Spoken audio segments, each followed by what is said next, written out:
Hello everyone, welcome back to Try and Test Kitchen. આજે હું તમારી સાથે શેર કરીશ ઘણા બધા લેયરવાળા મસાલા પરાઠા બનાવવાની રેસીપી. કંઈક નવું, કંઈક ટેસ્ટી ખાવાનું મન થાય તો આ પરાઠા તમે સવારે બ્રેકફાસ્ટમાં અથવા તો ડિનરમાં બનાવીને ખાઈ શકો છો.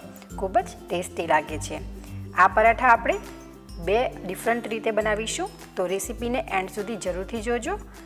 જો રેસીપી પસંદ આવે તો વિડીયોને લાઇક કરજો, ફ્રેન્ડ્સ, ફેમિલી, રિલેટિવમાં શેર કરજો. અને મારી ચેનલ ઉપર નવા હો, હજુ સબસ્ક્રાઈબ ના કરી હોય તો મારી ચેનલને સબસ્ક્રાઈબ કરવાની છે. સબસ્ક્રાઈબ કરવું એ બિલકુલ જ ફ્રી છે. સબસ્ક્રાઈબ કરવા માટે નીચે આપેલો રેડ બટન પ્રેસ કરવું, તેની સાથે બાજુમાં આપેલો બેલ આઇકન પ્રેસ કરી તેમાં ઓલ સિલેક્ટ કરવું, જેથી તમને મારા બધા જ વિડીયોની નોટિફિકેશન મળતી રહે. મસાલા પરાઠા બનાવવા માટે આપણે બાઉલમાં 2 કપ ઘઉંનો લોટ લઈશું. ત્યારબાદ આપણે તેમાં સ્વાદ અનુસાર મીઠું એડ કરીશું. ત્યારબાદ આપણે તેમાં 1.5 ટેબલસ્પૂન તેલ એડ કરીશું. તેલ એડ કર્યા બાદ તેલ અને લોટને આપણે મિક્સ કરી લઈશું. તેલ અને લોટ મિક્સ થઈ જાય ત્યારબાદ આપણે થોડું પાણી એડ કરી લોટ બાંધીને તૈયાર કરી લઈશું. આપણે જેમ પરાઠાનો લોટ બાંધીએ છીએ એ જ રીતે આપણે લોટ બાંધીને તૈયાર કરવાનો છે. તો તમે જોઈ શકો છો, અહીંયા મેં લોટ બાંધીને તૈયાર કરી લીધો છે. હવે આપણે આ લોટને કવર કરી 10 મિનિટ સુધી રેસ્ટ કરવા માટે મૂકી દઈશું. હવે આપણે મસાલા પરાઠા માટેનો મસાલો બનાવીશું. તેના માટે આપણે એક બાઉલ લઈશું અને બાઉલમાં આપણે 1 ચમચી લાલ મરચું એડ કરશું, 1 ચમચી ધાણા જીરું પાવડર એડ કરશું અને સ્વાદ અનુસાર મીઠું એડ કરીશું. મીઠું આપણે ઓલરેડી લોટમાં પણ એડ કર્યું છે, તો થોડું ધ્યાન રાખીને એડ કરવું. ત્યારબાદ હવે આપણે તેમાં 1 ચમચી ગરમ મસાલો એડ કરીશું અને મસાલા પરાઠાને થોડા ચટપટા બનાવવા માટે 1/4 ટેબલસ્પૂન જેટલો ચાટ મસાલો એડ કરીશું. હવે આપણે આ બધા જ મસાલાને સરસ મિક્સ કરી લઈશું. આના સિવાયના તમારે કોઈ બીજા મસાલા એડ કરવા હોય તો પણ તમે કરી શકો છો. આમચૂર પાવડર પણ ખૂબ જ સરસ લાગે છે, તો તમે એ એડ કરવો હોય તો કરી શકો છો. અહીંયા મેં ચાટ મસાલો એડ કર્યો છે એટલે આમચૂર પાવડર મેં એડ નથી કર્યો. તો આપણો મસાલો બિલકુલ રેડી છે. 10 મિનિટ થઈ ગઈ છે. આપણે લોટને ચેક કરી લઈએ. લોટ ખૂબ જ સરસ સેટ થઈ ગયો છે. આપણે એકવાર લોટને મસળી લઈશું અને આ લોટમાંથી આપણે 2 ઇક્વલ સાઇઝના પોર્શન લઈ લઈશું.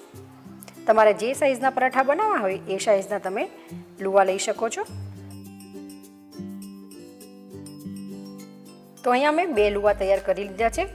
આપણે પરાઠા વણવાનું સ્ટાર્ટ કરશું. આપણે એક લુવો લઈશું અને કોરા લોટમાં ડસ્ટ કરી લઈશું. ત્યારબાદ આપણે આ લુવામાંથી એક મોટી રોટલી વણીને તૈયાર કરી લઈશું.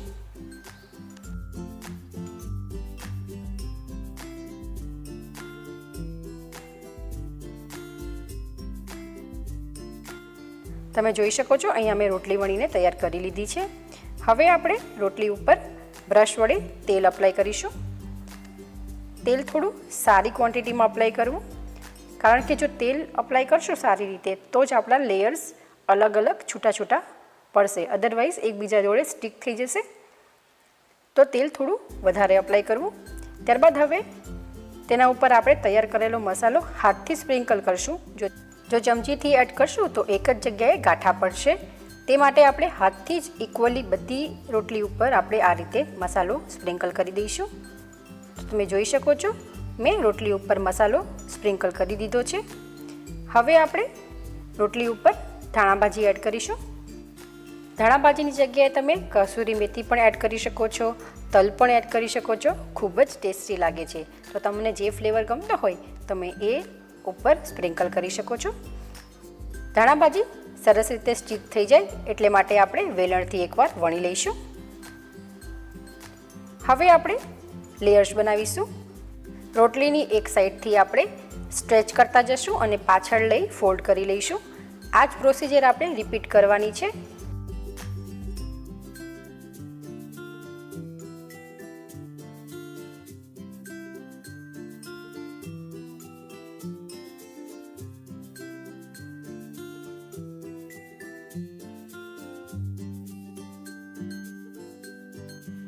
તો તમે જોઈ શકો છો અહીંયા મેં સરસ લેયર બનાવી લીધા છે. હવે આપણે આ લેયરને આ રીતે સ્ટ્રેચ કરશું, થોડાક લાંબા કરીશું.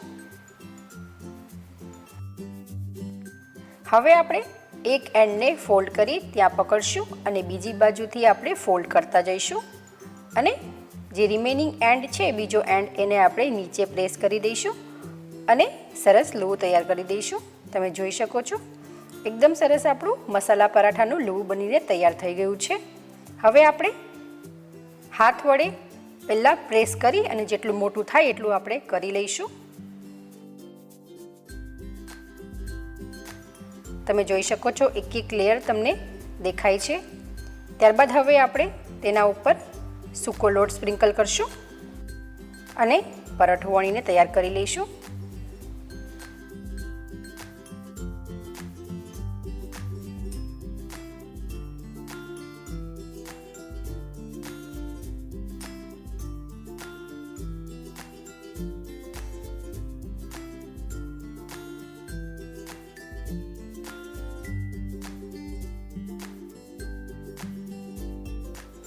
તો તમે જોઈ શકો છો આપણું અહીંયા એક સરસ પરાઠું વણીને તૈયાર થઈ ગયું છે.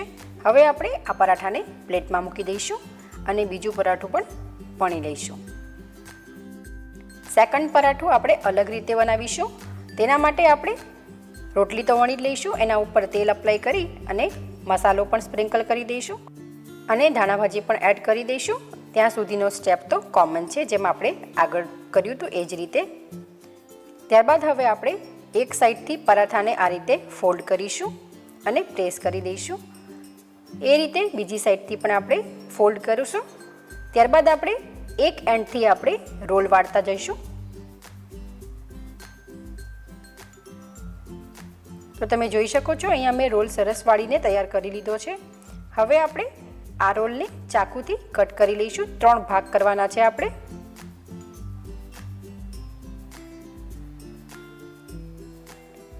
હવે આપણે ફર્સ્ટ પોર્શન લઈશું.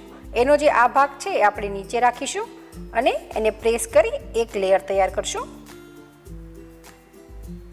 ત્યારબાદ આપણે વચ્ચેનો પોર્શન લઈશું. એ પોર્શનને તમે કોઈ પણ રીતે પ્લેસ કરી શકો છો. એને પણ આપણે પ્રેસ કરી બીજી લેયર તૈયાર કરી દઈશું અને લાસ્ટ પોર્શનને આપણે આ ભાગ છે એ ઉપર રાખવાનો છે અને એને પણ પ્રેસ કરી આપણે ત્રીજી લેયર તૈયાર કરી લઈશું. ત્યારબાદ આપણે બધી લેયરને આ રીતે હાથથી પ્રેસ કરી દઈશું. એના ઉપર આપણે સૂકો લોટ સ્પ્રિંકલ કરશું અને આપણે પરાઠો વણીને તૈયાર કરી લઈશું.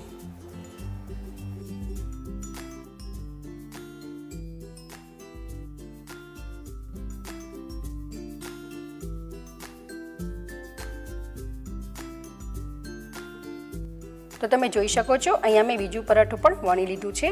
એમાં પણ ખૂબ જ સરસ લેયર્સ તમને દેખાય છે. તમને જે પણ રીત ઇઝી લાગે તમે એ રીતથી પરાઠું વણી શકો છો. હવે આપણે આ પરાઠાને શેકી લઈશું. નોનસ્ટિક પેનને મેં ઓલરેડી ગેસ ઉપર ગરમ કરવા માટે મૂકી દીધી હતી. પેન આપણી ગરમ થઈ ગઈ છે. પરાઠુંને પેનમાં એડ કરી શેકી લઈશું.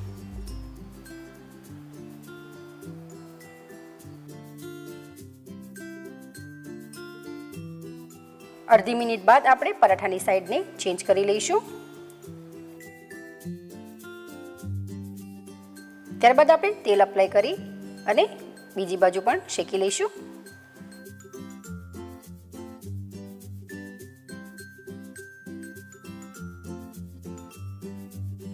વધુ 1 મિનિટ બાદ આપણે ફરીથી પરાઠાની સાઈડને ચેન્જ કરી દઈશું અને બીજી બાજુ પણ આપણે ઓઇલ અપ્લાય કરી દઈશું. આ જ રીતે આપણે પરાઠાની સાઈડને ચેન્જ કરતાં કરતાં એકદમ સરસ ક્રિસ્પી થાય ત્યાં સુધી પરાઠાને શેકી લેવાનું છે.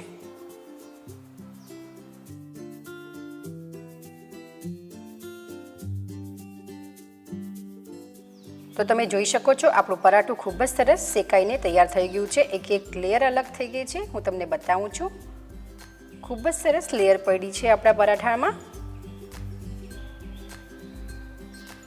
તો તમે પણ આ રીતે બનાવશો તો તમારા પરાઠા પણ એકદમ સરસ લેયરવાળા પડવાળા બનીને તૈયાર થશે.